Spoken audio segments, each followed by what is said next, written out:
आशीष पंचालय वर्ष 2024 के जनवरी माह की करंट अफेयर में कुछ महत्वपूर्ण टॉपिक पर आज हम चर्चा करेंगे। जैसे कि आप लोग जो तैयारी पे लगे होंगे तो अनुमान है 2025 के लिए आईएएस की तैयारी कर रहे होंगे, आने वाले पीसीएस की तैयारी स्टेट लेवल के रूप में कर रहे होंगे, प्रीलिम्स एग्जाम के लिए बहुत महत्वपूर्ण हमारी सीरीज होगी, आरओ के लिए आने वाली आगामी परीक्षा है उसके लिए तैयारी कर रहे होंगे, एसएससी के बहुत सारे एग्जाम होते हैं उनके लिए तैयारी कर रहे हैं, रेलवे की वैकेंसी जा रही हैं उनके लिए तैयारी में लगे हुए हैं, वहीं पर आप पुलिस कांस्टेबल की तैयारी पे आगे आने वाली है उनमें भी लगे होंगे और एसआई की भी वैकेंसी आपके बिल्कुल नज़दीक है। इसलिए सभी एग्जाम जितने भी है वो करंटली के न्यूज पर हैं, एग्जाम होने की संभावनाएं हैं। इन सभी एग्जामों की संभावनाओं को देखते हुए हम स्टार्ट करेंगे जनवरी माह 2024 से शुरू कर रहे हैं और आप सभी लोग हमारे साथ जुड़िए और बहुत अच्छे कंटेंट के साथ आपको आज की क्लास कराएंगे। चलते हैं अपने क्लास की तरफ। सबसे पहले बात करते हैं, अपने पहले क्वेश्चन से स्टार्ट करते हैं। हमारा आज का पहला क्वेश्चन है 16वें वित्त आयोग के अध्यक्ष कौन बने? तो ये हैं डॉक्टर अरविंद पनघड़िया। आपको बता दें डॉक्टर अरविंद पनघड़िया कोलंबिया विश्वविद्यालय के प्रोफेसर रह चुके हैं अर्थशास्त्र से, वर्तमान में नालंदा विश्वविद्यालय के चांसलर हैं। इसके बाद आपको बता दें इनकी नियुक्ति जो होती है वो 280 फर्स्ट के तहत होती है और ये राष्ट्रपति के अनुमोदन से भारत सरकार द्वारा इसकी नियुक्ति कराई जाती है। आपको बता दें कि वित्त आयोग का जो गठन है वो आर्टिकल 280 में है। सबसे पहली बात आपको ध्यान में रखना है। इसके बाद आपको बता दें कि अभी 16वां वित्त आयोग नहीं लगा, ये 1 अप्रैल 2026 से लगेगा। अभी हमारा 15वां आयोग चल रहा है वित्त आयोग, और आपको बता दें वर्तमान में 15वें वित्त आयोग के जो अध्यक्ष हैं वो हैं आपके एनके सिंह। ठीक है, तो पहला क्वेश्चन कंप्लीट होता है। चलते हैं अपने नेक्स्ट क्वेश्चन की तरफ। नेक्स्ट क्वेश्चन है कि महाराष्ट्र की पहली महिला डीजीपी कौन बनी? जिनका नाम है रश्मि शुक्ला। आपको बता दें रश्मि शुक्ला का नाम सुनते हुए एक बात याद जरूर आती होगी आपके दिल जहन पे कि सशस्त्र सीमा बल एसएसबी, आपको पता होना चाहिए सशस्त्र सीमा बल एसएसबी की दूसरी महिला महानिदेशक रह चुकी हैं, जो नाम आप देख पा रहे हैं रश्मि शुक्ला का। आपको पता है इस पद पर पहुंचने वाली जो पहली महिला थी वो थी आचार्य रामा सुंदरम। इसके बाद दूसरी महिला एसएसबी की बनी थी रश्मि शुक्ला। तो ये भी बात आपको पूरी तरीके क्लियर हो गई। अब चलते हैं हम लोग थर्ड क्वेश्चन की तरफ। तो थर्ड क्वेश्चन आपका क्या कह रहा है बेटा कि जिनेवा में संयुक्त राष्ट्र अन्य अंतर्राष्ट्रीय संगठनों में भारत का स्थायी प्रतिनिधित्व किसे नियुक्त किया गया है? तो आपको पता होना चाहिए कि विदेश मंत्रालय के एक प्रवक्ता हैं अरिंदम बागची, और इससे पहले जो थे वो इंद्रमणि पांडे जी थे। इंद्रमणि पांडे जी का इन्होंने स्थान लिया है, जिनका नाम है अरिंदम बागची। और ये आपको बता दें कि संयुक्त राष्ट्र जिनेवा में संयुक्त राष्ट्र और भी अंतर्राष्ट्रीय संगठनों में भारत का स्थायी प्रतिनिधित्व इन्हें नियुक्त किया गया है। इनका नाम है अरिंदम बागची और इन्होंने इंद्रमणि पांडे जी का स्थान लिया है। चलते हैं, क्वेश्चंस आपके तीनों कंप्लीट होते हैं। चलते हैं नेक्स्ट क्वेश्चन की तरफ, चौथे क्वेश्चन की तरफ चलते हैं। चौथा क्वेश्चन कह रहा है विदेश मंत्रालय के नए प्रवक्ता कौन बने हैं? तो ये हैं आपके रणधीर जायसवाल जी बने हैं। कौन बने हैं? रणधीर जायसवाल जी। पांचवें नंबर क्वेश्चन की तरफ चलते हैं। पांचवा नंबर क्वेश्चन कह रहा है भारतीय ओलंपिक संघ आईओसी के नए सीईओ कौन बने? तो इनका नाम है रघुराम अय्यर जी। क्या नाम है? रघुराम अय्यर जी बने हैं। इसके बाद 6 नंबर क्वेश्चन कह रहा है वर्तमान में बिम्स्टेक के नए महासचिव कौन बने हैं? तो आपको पता है इंद्रमणि पांडे जी, जो इस पद पर पहुंचने वाले पहले भारतीय होंगे बिम्स्टेक के। ठीक है, इसके बाद अगले क्वेश्चन की तरफ चलेंगे। अगला क्वेश्चन 7 नंबर कह रहा है फ्रांस के राष्ट्रपति इमैनुअल मैक्रो ने किसे फ्रांस का नया प्रधानमंत्री नियुक्त किया है? आपको बता दें ये 34 वर्ष के हैं और ये शिक्षा मंत्री भी रहे हैं ग्रेवियल अटल जी, जो देश के पहले युवा प्रधानमंत्री होंगे फ्रांस के, और इन्होंने एल्जिया बोथ बोर्न का स्थान लिया है। किसने लिया है? ग्रेवियल अटल जी। ये फ्रांस के सबसे युवा प्रधानमंत्री होंगे ग्रेवियल अटल जी। अपने नाम में बार बार नाम को याद करेंगे तो याद हो जाएगा, बिल्कुल कंफर्म है इस चीज के लिए। तो फ्रांस के राष्ट्रपति इमैनुअल मैक्रो, सबको पता होगा, इनका नाम बहुत ही ज़्यादा फेमस है क्योंकि भारत की यात्रा पे रहे हैं, अतिथि के रूप में आए हैं, तो सबको याद होगा, इसलिए सब लोग याद कर लीजिए पूरी तरीके से। और किसको नियुक्त किया प्रधानमंत्री में? ग्रेवियल अटल को नियुक्त किया। बार बार रट लो, अपने दिमाग में बिल्कुल जहन में बसा लो। आगे चलते हैं। 8 नंबर क्वेश्चंस। 8 नंबर क्वेश्चंस कह रहा है कि भैया बिल्कुल इंपॉर्टेंट है, भैया इंपॉर्टेंट है, आपको पता है आरओ की परीक्षा में क्वेश्चंस आया है। आपको बता दें 10वें वाइब्रेट गुजरात एक समिट हुई है 2024 में। इसके जो अतिथि रहे हैं, ठीक है, वो सऊदी अरब के देश के राष्ट्रपति जिनका नाम है पूरा याद कर लीजिए, शेख मोहम्मद बिन जायद, शेख मोहम्मद बिन जायद अल नहयान याद कर लीजिए। और 100% ये अगर आरओ परीक्षा में आया है तो आने वाली भी परीक्षाओं में, आगामी परीक्षाओं में ये संभावना है क्वेश्चन आने की। इसके बाद हम बात करेंगे 15वें वित्त आयोग के अध्यक्ष की। तो वर्तमान में 15वां वित्त आयोग चल रहा है, इसके अध्यक्ष हैं एन.के. सिंह। कौन है? एन.के. सिंह। अगला क्वेश्चन, रक्षा मंत्रालय के वर्तमान महानिदेशक चेयरमैन कौन है? तो समीर कुमार सिन्हा है। कौन है? समीर कुमार सिन्हा है। अगला क्वेश्चन 11 नंबर, केंद्र सरकार ने एशियाई बैंक एडीबी का नया कार्यकारी निदेशक किसे नियुक्त किया? तो आपको बता दें एक वरिष्ठ आईपीएस अधिकारी हैं जिनका नाम है विकासशील, इनको एडीबी का नया कार्यकारी निदेशक नियुक्त किया गया है। इसके बाद अगला क्वेश्चन हम लोग चलेंगे। अगला क्वेश्चन हमारे पास है 12 नंबर क्वेश्चन। क्या कह रहा है 12 नंबर क्वेश्चन? डेनमार्क के नए राजा कौन बने? तो आप बता दें इनका नाम है फ्रेडरिक 10वें। इनका नाम है फ्रेडरिक 10वें। इन्होंने अपनी मां रानी मार्गरेट द्वितीय का स्थान लिया है और करीब 52 वर्षों में 24 कहा गया लगभग 52 वर्षों में इन्होंने औपचारिक रूप से सिंहासन त्यागा है। ठीक है, 52 वर्षों में, ठीक है, 52 वर्षों में इन्होंने आपको बता दें कि जो है औपचारिक रूप से मतलब अपने सिंहासन को त्याग किया है। इसके बाद अगला क्वेश्चन 13 नंबर, प्रसिद्ध बॉलीवुड अभिनेत्री हुंडई मोटर इंडिया लिमिटेड क्या है? लिमिटेड बोर्ड की एम्बेसडर नियुक्त हुई जिनका नाम है दीपिका पादुकोण। कुछ पॉइंट्स गलत हैं, इसमें हमने गलतियां हो गई, मिस्टेक हो गए शब्दों को लेकर के। तो प्रसिद्ध बॉलीवुड अभिनेत्री को हुंडई मोटर इंडिया लिमिटेड, ठीक है, की बोर्ड की जो है एम्बेसडर बनी है, तो आपको दीपिका पादुकोण जी हैं, इनको याद कर लीजिए। 14 नंबर क्वेश्चन कह रहा है केंद्र शासित प्रदेश पौंडीचेरी प्रदेश के विश्वविद्यालय का नया कुलपति बनाया गया, नियुक्त किया गया, और वो हैं आपके उपराष्ट्रपति जगदीप धनखड़ जी को बनाया गया है कुलपति। 15 नंबर क्वेश्चन की तरफ चलेंगे और 15 नंबर क्वेश्चन बेटा कह रहा है कि मुंबई स्टॉक एक्सचेंज जिसको BSE बोलते हैं, नए अध्यक्ष कौन बने हैं? तो कोल इंडिया के पूर्व अध्यक्ष रह चुके प्रमोद अग्रवाल जी बने हैं। इससे पहले इस पद पर थे SS मुंद्रा जी, उनका इन्होंने स्थान लिया है। ठीक है ना। इसके बाद 16 नंबर क्वेश्चन पे चलेंगे। भारतीय कुश्ती महासंघ WFI का नया अध्यक्ष किसे बनाया गया? संजय कुमार को बनाया गया है, संजय कुमार सिंह को बनाया गया है, और ये उत्तर प्रदेश के चंदौली जिले से हैं और ब्रजभूषण के सबसे नजदीक मित्र हैं। इसलिए आपको पता होना चाहिए कि साक्षी मलिक ने कुश्ती से हमेशा के लिए संन्यास ले लिया, यही कारण था इनका। इसके बाद अगले क्वेश्चन की तरफ चलेंगे। 17 नंबर 26 जनवरी 2024 बहुत इंपॉर्टेंट, गणतंत्र दिवस के अवसर पर परेड में मुख्य अतिथि के रूप में कौन आए? तो फ्रांस के राष्ट्रपति इमैनुअल मैक्रों गणतंत्र दिवस के अवसर पर, ये 6वें फ्रांसीसी नेता होंगे जो गणतंत्र दिवस के अवसर पर अतिथि के रूप में आए हुए हैं। इसके बाद 18 नंबर क्वेश्चन की तरफ चलेंगे और 18 नंबर क्वेश्चन से आपका कह रहा है 8 जनवरी 2024 को पंडित हरिराम द्विवेदी का निधन हो गया, उनका संबंध किस क्षेत्र से है? तो आपको बता दें भोजपुरी और हिंदी के प्रसिद्ध एक कवि हैं जो मार्च 1936 को मिर्जापुर के शेरवा गांव में जन्म हुआ था और उनकी जो मृत्यु हुई है वो वाराणसी में हुई है। ठीक है ना। चलते 19 नंबर क्वेश्चन की तरफ। 11 जनवरी 2024 को डॉक्टर प्रभा अन्य का निधन हुआ, उनका संबंध किस क्षेत्र से है? तो वो एक प्रसिद्ध शास्त्रीय गायिका है। आपको बता दें 2022 में पद्म विभूषण, 2002 में पद्म भूषण, 1990 में पद्मश्री से सम्मानित हैं।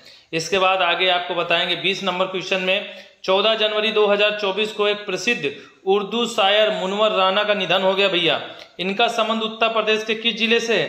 तो रायबरेली जिले से। कहां से? रायबरेली जिले से है। 21 नंबर क्वेश्चन की तरफ चलेंगे। 21 नंबर क्वेश्चन आपका कह रहा है चार की सरकार ने किसे चार का नया प्रधानमंत्री नियुक्त किया? पूर्व विपक्षी नेता हैं सक्सेना मसरा, पूर्व विपक्षी नेता हैं सक्सेना मसरा को नियुक्त किया गया। 22 नंबर का क्वेश्चन कह रहा है चीन के नए रक्षा मंत्री कौन बने? तो डोंग जून बने। कौन बने? डोंग जून बने। 23 नंबर क्वेश्चन, 2 जनवरी 2024 को प्रोफेसर वेद प्रकाश नंदा जी का निधन हो गया। आपको पता है उनका संबंध किस क्षेत्र से है? तो वो एक साहित्य भी हैं और एक भारतीय अमेरिकी शिक्षाविद भी हैं और कानून विशेषज्ञ भी हैं। ठीक है ना। इसके बाद अगले क्वेश्चन 24 नंबर क्वेश्चन की तरफ चलेंगे। 24 नंबर क्वेश्चन कह रहा है अक्टूबर 2024 में 16वें ब्रिक्स शिखर सम्मेलन की अध्यक्षता किसके द्वारा की जाएगी? तो आपको बता दें रसिया के द्वारा की जाएगी। बहुत इंपॉर्टेंट, आगामी परीक्षा के लिए बहुत इंपॉर्टेंट है। 2023 में वही 15वें ब्रिक्स शिखर सम्मेलन की अध्यक्षता दक्षिण अफ्रीका ने की थी। ठीक है ना। चलते हैं 25 नंबर क्वेश्चन की तरफ। 1 जनवरी 2024 को ब्रिक्स में शामिल हुए देश कौन कौन से रहे? मिस्र शामिल हुआ, ईरान शामिल हुआ, संयुक्त अरब अमीरात शामिल हुआ, सऊदी अरब और इथोपिया। कुल मिलाकर के आपको पता होना चाहिए कि 5 देश शामिल हुए हैं 1 जनवरी 2024 से ब्रिक्स में। ठीक है। अब आपको कुछ हम ब्रिक्स की बातें और भी बताते चलेंगे। ब्रिक्स में विश्व की 5 अग्रणी उभरती अर्थव्यवस्थाओं का एक समूह होता है। संक्षिप्त रूप से में एब्रीविएशन भी कहते हैं इसको। आपको बता दें इसके अंदर ब्राजील है, रूस है, भारत है, चीन है और दक्षिण अफ्रीका। इसी को पूरी तरीके से हम लोग ब्रिक्स कहते हैं। बी का मतलब ब्राजील, आर का मतलब रसिया, आई का मतलब इंडिया, सी का मतलब चाइना और एस का मतलब साउथ अफ्रीका। मतलब पूरे ब्रिक्स का नाम से ये देशों के नाम पड़े हैं। ठीक है ना। इसके बाद आपको बता दें 27 नंबर क्वेश्चन क्या कह रहा है? फोर्टलेजा घोषणा एक पत्र है, ये किससे संबंधित है? तो ब्रिक्स से ही संबंधित है। ब्रिक्स सम्मेलन संबंधित। 28 नंबर, ब्रिक्स का पहला सम्मेलन कहाँ हुआ? तो आप तुरंत बताएंगे 2006 में हुआ। 29 नंबर क्वेश्चन कह रहा है किस वर्ष ब्रिक्स शिखर सम्मेलन की अध्यक्षता मेजबानी भारत ने की थी? तो वो 2021 में की थी। आपको बता दें साउथ अफ्रीका कब शामिल हुआ ब्रिक्स में? तो आपको पता होना चाहिए 2010 में शामिल हुआ। चलते हैं आगे। 31 नंबर क्वेश्चन कह रहा है कि हर साल प्रवासी दिवस मनाया जाता है भैया। तो वो कब मनाया जाता है? 9 जनवरी को मनाया जाता है। और क्यों मनाया जाता है? 1915 में दक्षिण अफ्रीका से महात्मा गांधी को भारत वापसी आने पर मनाया जाता है। 32 नंबर क्वेश्चन, प्रतिवर्ष विश्व ब्रेल दिवस कब मनाया जाता है?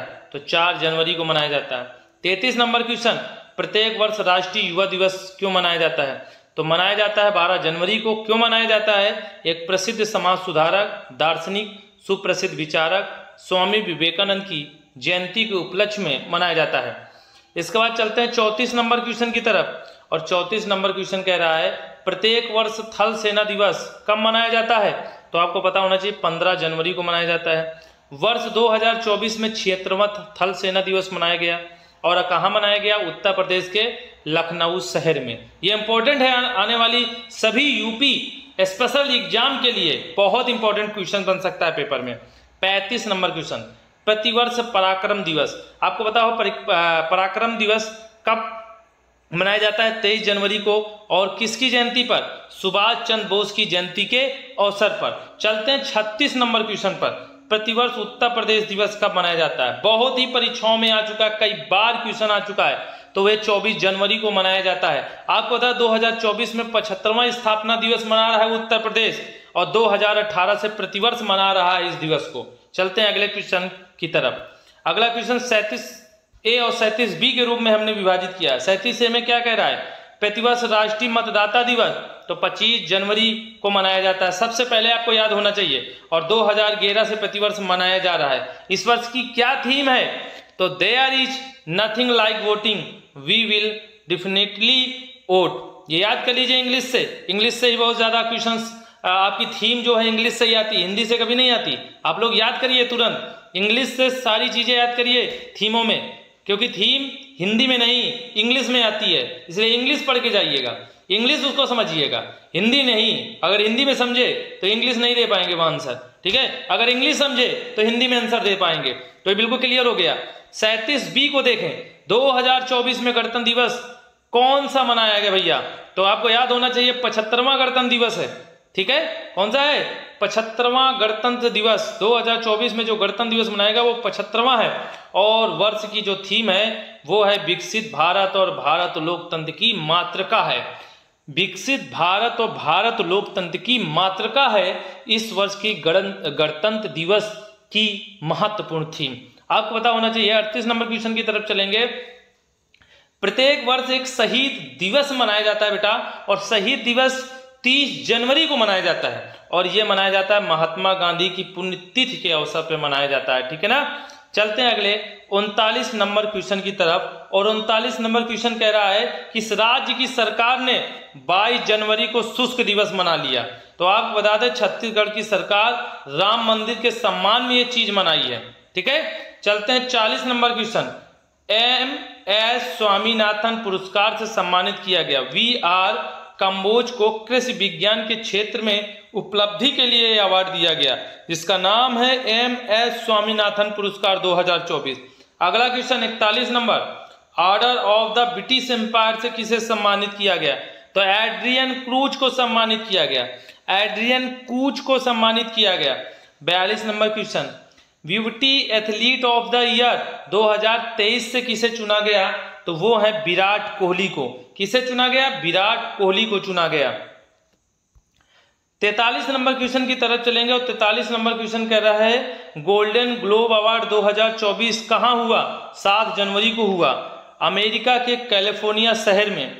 44 number question. Golden globe award 2024 का कौन सा संस्करण रहा? तो 81वां संस्करण रहा। 45 में चलेंगे। सर्वश्रेष्ठ निर्देशक का अवार्ड किसे मिला? तो क्रिस्टोफर नोलन को मिला। कौन सी फिल्म के लिए मिला? ओपेनहाइमर के लिए मिला।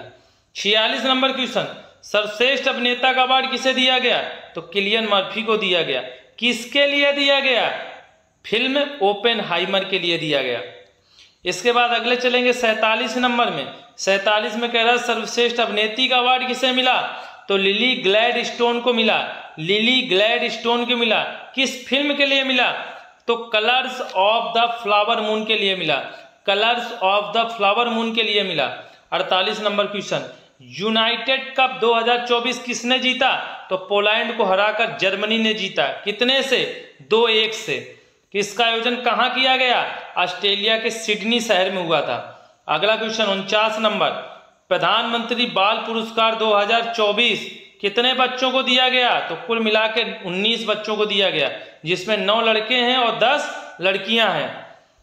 इसमें एक इंपॉर्टेंट बात क्या है कि प्रधानमंत्री जो बाल पुरस्कार दिए जाते हैं कुल कितनी श्रेणी में दिए जाते हैं? 6। ये पुरस्कार कुल 6 श्रेणियों में दिया जाता है। बच्चों की बहादुरी को, कला और संस्कृति को, पर्यावरण, नवाचार, विज्ञान एवं प्रौद्योगिकी और सामाजिक सेवा एवं खेल के लिए दिया जाता है। 6 क्षेत्रों में प्रधानमंत्री बाल पुरस्कार प्राप्त होते हैं। ठीक है ना। इसके बाद कुछ इंपॉर्टेंट पॉइंट में एक और इंपॉर्टेंट पॉइंट बनता है कि उत्तर प्रदेश में कुल कितने ऐसे बच्चे और बच्चियां रही जिनको ये बाल पुरस्कार मिला? तो आपको बता दें 2 हैं। एक अनुष्का पाठक कला और संस्कृत के क्षेत्र में है, और दूसरे हमारे बच्चा है आदित्य यादव जो खेल जगत में उसने हासिल किया है। तो एक बच्ची है और एक बच्चा है। ये बच्ची का नाम है अनुष्का पाठक जो कला और संस्कृत के क्षेत्र में ये अवार्ड प्राप्त किया है।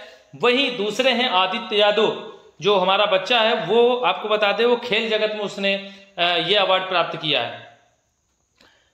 52 नंबर क्वेश्चन की तरफ चलेंगे, और 52 नंबर क्वेश्चन कह रहा है बेटा कि जनवरी 2024 में उत्तर प्रदेश में गौरव सम्मान किसे मिला? तो 2 लोगों को मिला, डॉक्टर ऋतु कैरियर और उद्यमी नवीन को मिला। याद कर लीजिए, उद्यमी नवीन को और डॉक्टर ऋतु कैरियर को मिला।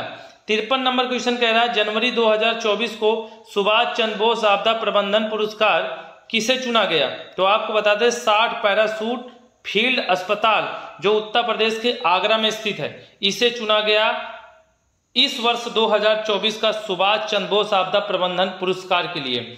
आपको बता दें 54 नंबर क्वेश्चन में वही चीज लिखा है कि आपदा प्रबंधन पुरस्कार कितनी श्रेणी में दिया जाता है? तो 2 श्रेणी में, व्यक्तिगत में भी मिल सकता है और संस्थागत में भी मिल सकता है। आपको बता दें संस्थागत में इस वर्ष जो मिला है वो 60 पैराशूट फील्ड अस्पताल को मिला है जो उत्तर प्रदेश के आगरा में स्थित है। आने वाली आगामी परीक्षा के लिए बहुत इंपॉर्टेंट क्वेश्चन बन सकता है। चलते हैं 55 नंबर क्वेश्चन की तरफ। 55 नंबर क्वेश्चन आपका कह रहा है कि 25 जनवरी 2024 को freedom of the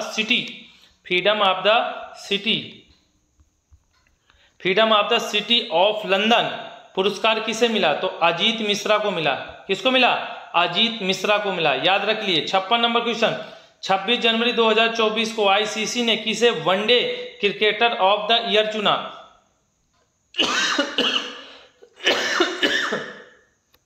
Virat Kohli को चुना। 57 नंबर क्वेश्चन कह रहा है 26 जनवरी 2024 को बीएसएफ के जवान को मरणोपरांत राष्ट्रपति पदक से सम्मानित किया गया। वो हैं शिशुपाल सिंह और हैं सांवल राम विष्णु को। दो लोगों को मिला है, शिशुपाल सिंह और सांवल राम विष्णु को दिया गया। ठीक है, 58 नंबर क्वेश्चन की तरफ चलेंगे और 58 नंबर क्वेश्चन कह रहा है बेटा कि 69वें फिल्म फेयर अवार्ड 2024 दिए गए। वहीं सर्वश्रेष्ठ फिल्म के लिए 10वीं फेल को दिया गया। वहीं सर्वश्रेष्ठ निदेशक में विधि विनोद चोपड़ा को चुना गया और वो 12वीं फेल फिल्म के लिए मिला उनको। वहीं सर्वश्रेष्ठ अभिनेता रणवीर कपूर हैं और फिल्म एनिमल के लिए दिया गया उनको। वहीं सर्वश्रेष्ठ अभिनेत्री हैं, इनका नाम है आलिया भट्ट और फिल्म राखी और रानी की प्रेम कहानी के लिए दिया गया। बहुत सरल है, पॉइंट्स आपको समझने में देर नहीं होगी। तो संस्करण 69वां है, फिल्म 10वीं फेल है, निर्देशक विधि विनोद चोपड़ा हैं और अभिनेता रणवीर कपूर है, फिल्म एनिमल है, सर्वश्रेष्ठ अभिनेत्री आलिया भट्ट हैं, फिल्म रानी राखी की प्रेम कहानी के लिए दिया गया है। तो जल्दी से आप याद कर सकते हैं। 59 नंबर क्वेश्चन क्या कह रहा है कि 69वां जो फिल्म फेयर पुरस्कार समारोह आयोजित किया गया वो 27 से 28 जनवरी 2024 को हुआ गांधीनगर गुजरात में। इस कार्यक्रम की जो मेजबानी है वो करण जौहर द्वारा की गई है। ये थोड़ा सा पॉइंट बनता है इसलिए मैंने इसको नोट किया है। 60 नंबर क्वेश्चन कह रहा है सदा तकनीक एक संयुक्त सैन्य अभ्यास है और कहाँ आयोजित हुआ। तो सबसे पहले आपको पता होना चाहिए राजस्थान में 29 जनवरी 2024 को भारत और सऊदी अरब दो देशों की सेना के बीच संपन्न कराया गया। 61 नंबर क्वेश्चन क्या कह रहा है डेजर्ट साइक्लोन सैन्य अभ्यास।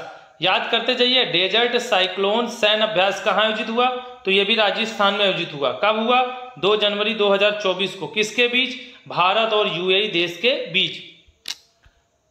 62 नंबर क्वेश्चन क्या कह रहा है, 62 कह रहा है आपका कि पहला द्विपक्षीय अभ्यास एक्स अयुत्या यह आ सकता है क्वेश्चन, बहुत इंपॉर्टेंट है। तो ये भारत और थाईलैंड के देश की नौसेना के बीच हुआ।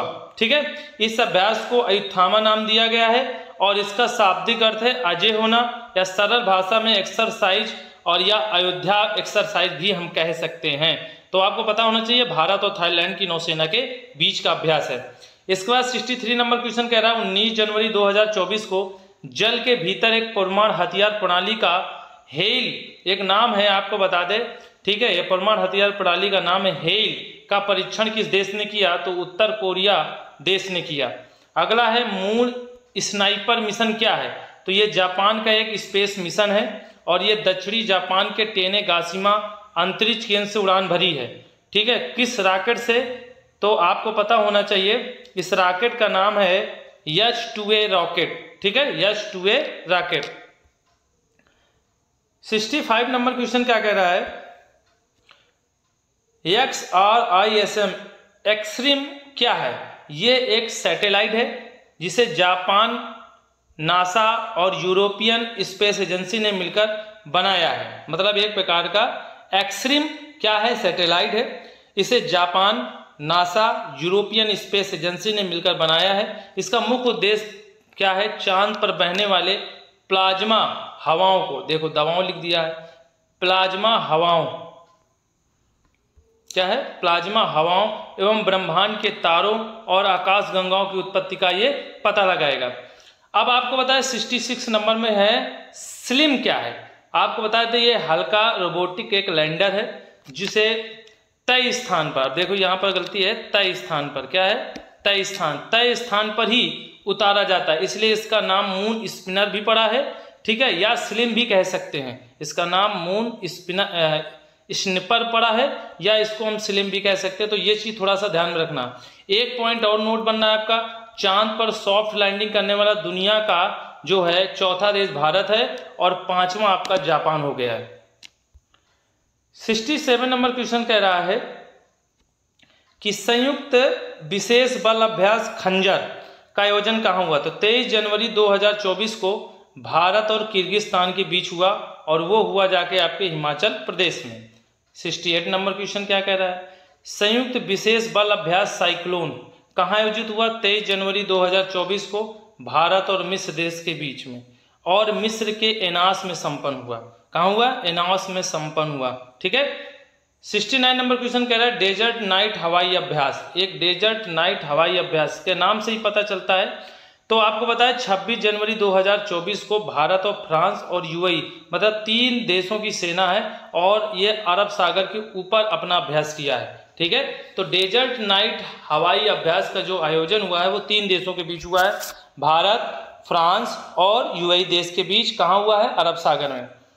70 नंबर क्वेश्चन कह रहा है बेटा कि कौन सा देश ब्रह्मोस सुपरसोनिक क्रूज मिसाइल के ग्राउंड सिस्टम निर्यात को शुरू करने के लिए पूरी तरीके से तैयार है?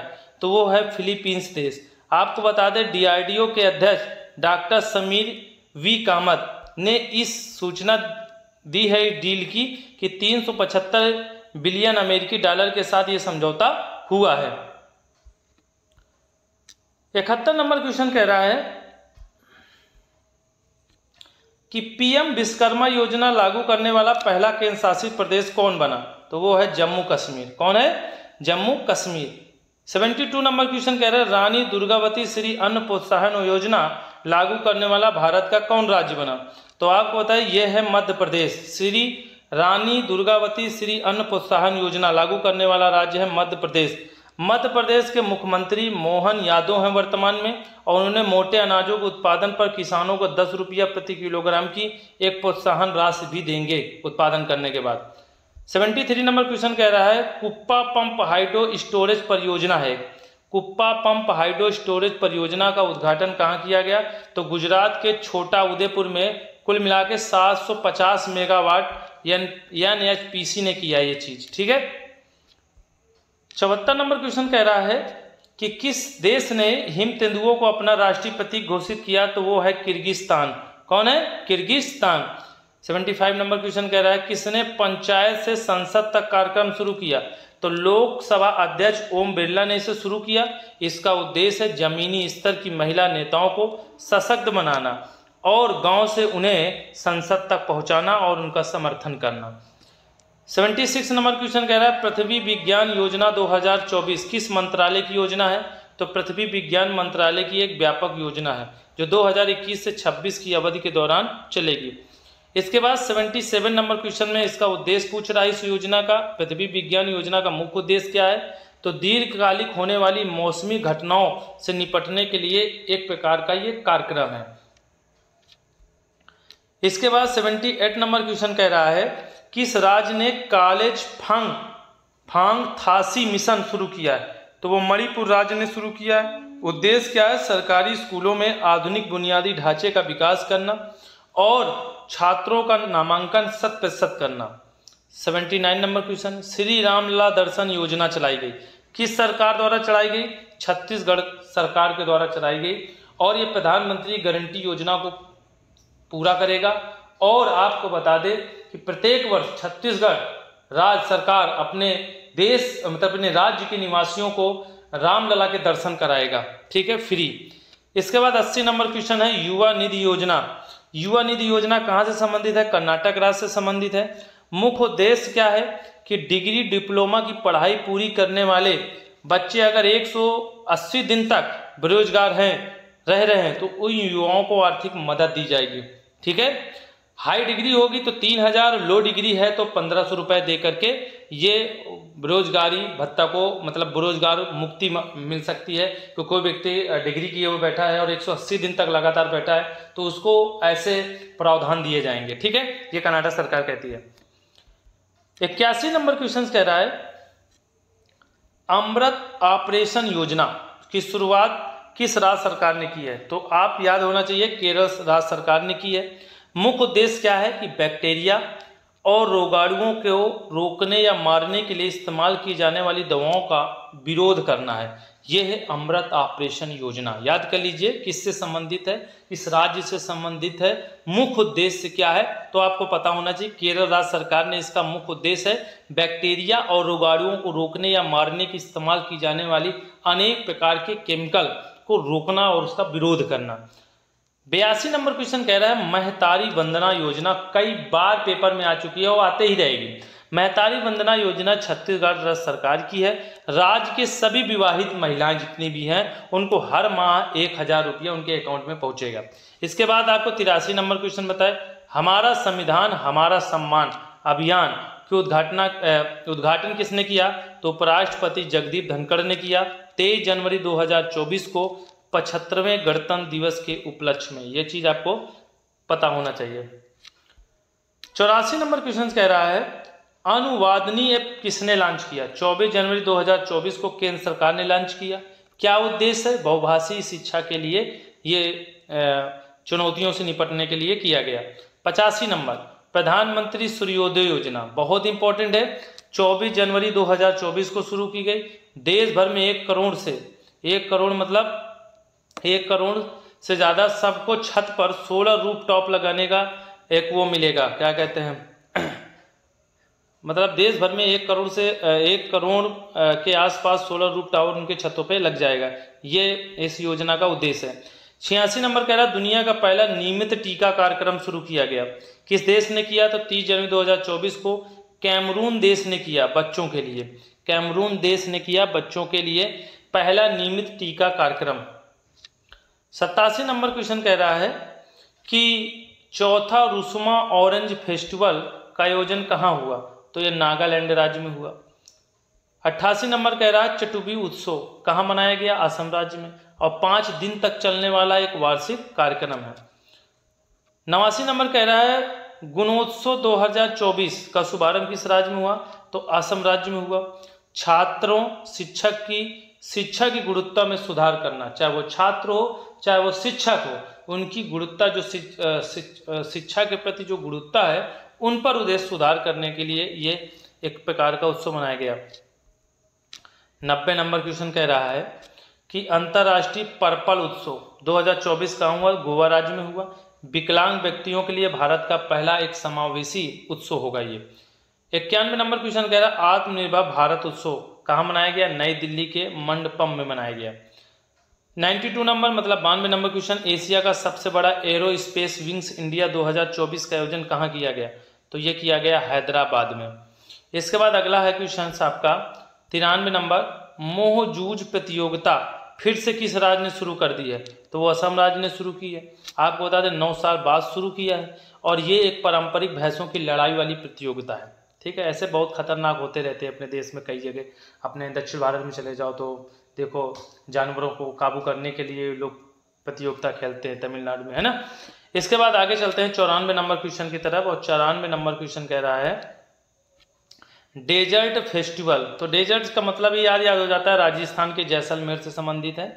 इसके बाद 95 नंबर क्वेश्चन कह रहा है भारत का पहला गर्ल्स सैनिक स्कूल पूर्ण रूप से कहाँ खोला गया? तो मथुरा के वृंदावन में खोला गया। कई बार क्वेश्चन आएगा पेपर में और आता ही रहेगा। 96 नंबर है प्रधानमंत्री नरेंद्र मोदी किस राज्य में 400 करोड़ रुपए के फास्ट रिएक्टर प्लांट का उद्घाटन किया है? तो वो तमिलनाडु राज्य में किया है। अगला क्वेश्चन है 97 नंबर क्वेश्चन है कि भारत सरकार ने किस देश में भारत पार्क बनाने की योजना बना रहा है? तो संयुक्त अरब अमीरात में बना रहा है। कहाँ बना रहा है? संयुक्त अरब अमीरात में बना रहा है। 98 नंबर क्वेश्चन है देश की पहली स्वस्थ एवं स्वच्छ फूड स्ट्रीट प्रसादम का उद्घाटन कहाँ किया गया? तो वो मध्य प्रदेश राज्य में किया गया। कहाँ किया गया? मध्य प्रदेश राज्य में किया गया। 99 नंबर क्वेश्चन कह रहा है भारत का पहला केंद्र वित्त पोषित गाय अभ्यारण्य किस जगह पर बनाया जाएगा? तो उत्तर प्रदेश के मुजफ्फरनगर जिले में बनाया जाएगा। 100 नंबर क्वेश्चन कह रहा है भारत की पहली सौर ऊर्जा संचालित नाव का उद्घाटन कहाँ किया गया? तो उत्तर प्रदेश के अयोध्या में सरयू नदी पर किया गया। ठीक है। इसके बाद 101 नंबर क्वेश्चन क्या कह रहा है किस राज्य में 206 फीट ऊंचा विश्व में बी.आर. अम्बेडकर की सबसे ऊंची प्रतिमा जिसको दिया गया स्टैचू ऑफ सोशल जस्टिस नाम दिया गया और इसकी स्थापना कहाँ कराई गई? आंध्र प्रदेश राज्य में। 102 नंबर क्वेश्चन आपका कह रहा है कि बिहार के बाद जाति जनगणना करने वाला दूसरा राज्य कौन बना? तो आंध्र प्रदेश बना। 103 नंबर क्वेश्चन दुनिया का सबसे ऊंचा राम मंदिर कहाँ बनेगा? ऑस्ट्रेलिया देश के पर्थ शहर में करीब 600 करोड़ रुपए की लागत से बनकर तैयार होगा। 104 नंबर क्वेश्चन गृह मंत्री अमित सिंह ने किस राज्य में डिजिटल उत्कृष्ट केंद्र का उद्घाटन किया? तो वो गुजरात राज्य में किया। अगला क्वेश्चन है 105 दुनिया की पहली मेलास्टिक टाइगर सफारी स्थापित की जाएगी? तो उड़ीसा राज्य के मयूरभंज जिले में एक आपका टाइगर रिजर्व है सिंपली पाल टाइगर रिजर्व, इसमें स्थापित की जाएगी। ठीक है। चलते हैं 106 नंबर क्वेश्चन की तरफ। और 106 नंबर क्वेश्चन आपका कह रहा है कि इस देश में पहली बार नाइट्रोजन गैस से सजा मौत दी गई, तो अमेरिका देश में की गई। इसके बाद 107 नंबर क्वेश्चन, भारतीय सेवा ने कहाँ इंडिया सेल्फी पॉइंट खोला है, तो जम्मू कश्मीर के उरी सेक्टर में, जम्मू कश्मीर के उरी सेक्टर में। 108 नंबर क्वेश्चन, 3 ट्रिलियन बाजार पंजीकरण पार करने वाली दुनिया की दूसरी कंपनी बन गई है माइक्रोसॉफ्ट कंपनी, पहली है एप्पल कंपनी।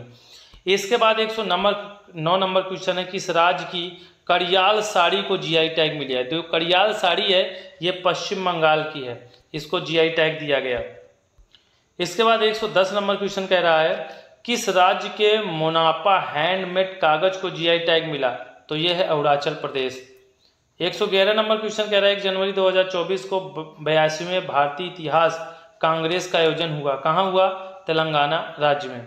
112 नंबर क्वेश्चन कह रहा है, 17 जनवरी 2024 को शांति के लिए एशियाई बौद्ध सम्मेलन हुआ, और वो आपको बता दें इसका आयोजन कहाँ हुआ, नई दिल्ली में हुआ, कहाँ हुआ, नई दिल्ली में हुआ। 113 नंबर क्वेश्चन क्या कह रहा है, 4 जनवरी 2024 को G7 के तीसरे शिखर सम्मेलन का आयोजन कहाँ किया गया, तो वो किया गया युगांडा देश में। तो इस प्रकार से आज की जो जनवरी माह की करंट अफेयर थी उसमें कुल मिलाकर हमने 113 नंबरिंग के हिसाब से क्वेश्चन बनाए थे, और फैक्ट के रूप में बनाए थे, वन लाइनर के रूप में बनाए थे। याद करने में जो आपको कठिनता होती है वो आपको सटीक हो जाएगी। जो मेन पॉइंट्स बन रहे थे, अच्छे पॉइंट्स बन रहे थे, वो सारे मैंने कवर किए। कोशिश मेरी पूरी रही है और यही कोशिश हर मंथ में चलती रहेगी इसी सीरीज के तहत, ठीक है। तो आज की जो हमारी करंट अफेयर की सीरीज रही है, करंट अफेयर की क्लास रही है, बहुत ही आपके एग्जाम, आगामी एग्जामों के लिए हेल्पफुल रहेगी, ठीक है ना। तो जरूर आप लोगों से निवेदन है कि अगर अभी चैनल से नहीं जुड़े तो चैनल को लाइक, पहले तो वीडियो को लाइक करें, फिर चैनल को सब्सक्राइब जरूर कर ले, और नोटिफिकेशन के लिए बेल आइकन बटन जरूर दबा के जाए, और शेयर करते रहें। जनवरी माह की करंट अफेयर आने वाली आगामी परीक्षाओं में सबके लिए इंपॉर्टेंस है, किसी भी एग्जाम की तैयारी में अगर वो बच्चा लगा हुआ है। तो आज की टेस्ट सीरीज को हम यहीं पर रुकते हैं और मिलते हैं अगले अपने नेक्स्ट मंथ की करंट अफेयर की क्लास में। थैंक यू सो मच, धन्यवाद, जय हिंद, जय भारत।